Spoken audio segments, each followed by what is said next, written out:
اعوذ بالله من الشیطان الرجیم بسم الله الرحمن الرحیم. زده کوونکو نن غواړم تاسو ته په مثلث کې د تالیس قضیې در وپېژنم. لومړۍ قضیه په دې ډول ده: که چیرې د مثلث د زولې له یو ټکي څخه داسې خط رسم شي چې د مثلث د یوې زولې سره موازي وي، نو د مثلث دوه نوره زولې په متناسبا شکل ویشي. لکه د ای بي سي په مثلث کې د ای بي پر زوله باندې د ډي ټکي څخه د ای سی پر زوله باندې تر ای ټکي پورې د ډي ای خط چې کوم رسم شوی دی، دا که د بي سی زوله سره موازي وي، نو د ای ډي پر ای بي نسبت به مساوي وي د ای ای پر ای سی نسبت سره، چې همدغه د زولو متناسب والی دی، یعنې زولې یو تناسب جوړوي. نو دغسې لیکلی شو چې که ډي ای خط موازي وي د بي سی زولې سره، نو د ای ډي خط پر ای بي زولې نسبت مساوي کیږي د ای ای خط پر ای سی زولې نسبت سره. دوهمه قضیه: د ای بي سی په پورته مثلث کې د ډي ټکی د ای بي په زوله باندې او ای ټکی د ای سی په زوله باندې داسې پروت دی چې که ای ډي پر ډي بي نسبت مساوي وي د ای ای پر ای سی نسبت سره، نو په داسې حالت کې به د ډي ای خط موازي وي د بي سی زولې سره. یاد ولرئ دا رابطه د تاریخ د قضیې د معکوسې اړیکې په توګه پېژنو. د قضیې ساده مفهوم دغسې هم ښودلی شو، یعنې که یو خط د مثلث دوه زولې متناسبا وویشي د دریمې زولې سره به موازي وي. ښه، دلته مثالونو ته متوجه شئ. که چیرې موږ دغسې یو مثلث ولرو A B C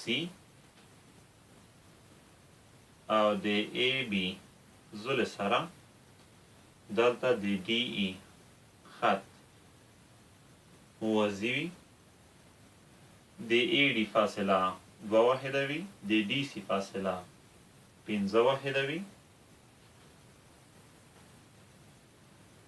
نو دلته د ډي ای او ای بي د خطونو موازیتوب دغسې هم لیکلی شو چې ای بي موازي د ډي ای خط سره وي. دلته یې موږ ته یادونه کړې ده په مثال کې: که د سی ډي پر ډي ای نسبت مساوي وي د 15/2 سره، دلته معلومیږي سی ډي فاصله 5 واحد او ډي ای فاصله 2 واحده. نو په دا حالت کې د سی ای پر ای بي نسبت قیمت څو کېږي؟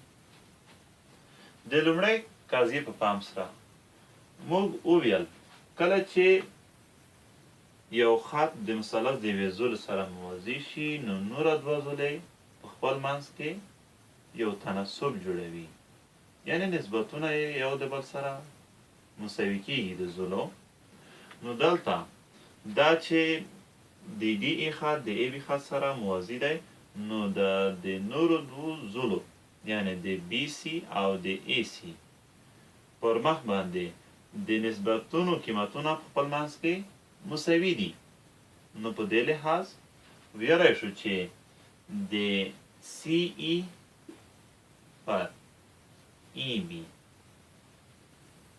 نسبت هم مساوي دی د 15/2 سره.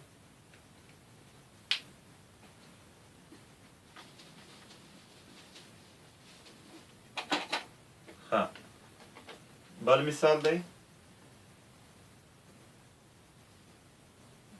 یو داسې مثلث په پام کې نیسو A B C.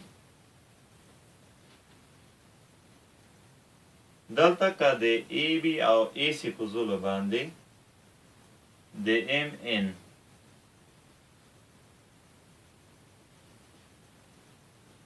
دوه ټکي داسې وټاکو چې د AM فاصله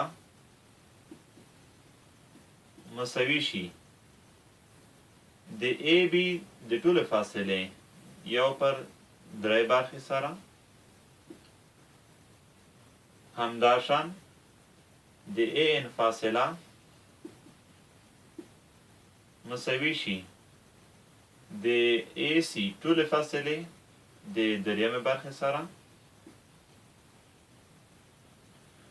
نو آیا په داس حالت کې به د BC خط موازی وي د MN خط سره؟ اوس دلته دغه څه ویلی شو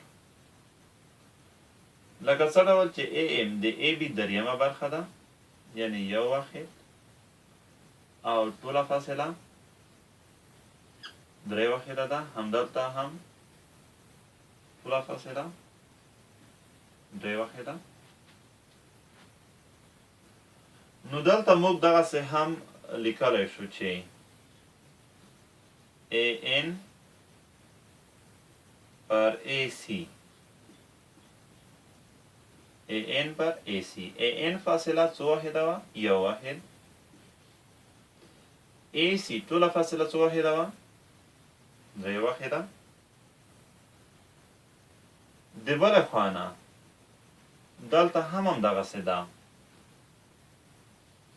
AM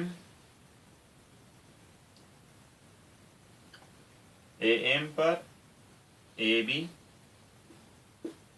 مساوي کېږي AM یو واحد AB درې واحده.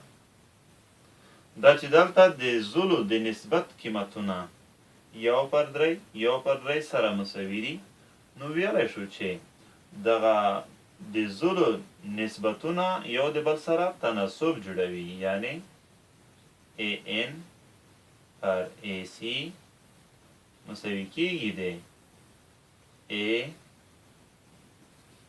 AM پر AB نسبت سره، ځکه چې د دوی قیمتونه سره مساوي دي. دا چې زولې یو د بل سره تناسب جوړوي نو ویلی شو چې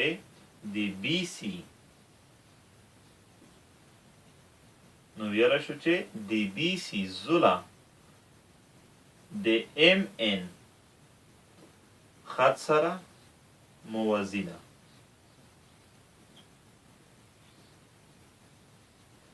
ښه ګرانو زده کوونکو، هیله ده چې درس مو زده شوی وي. بیا چې د یوه بل درس سره حاضرېږم بیا لا په امان.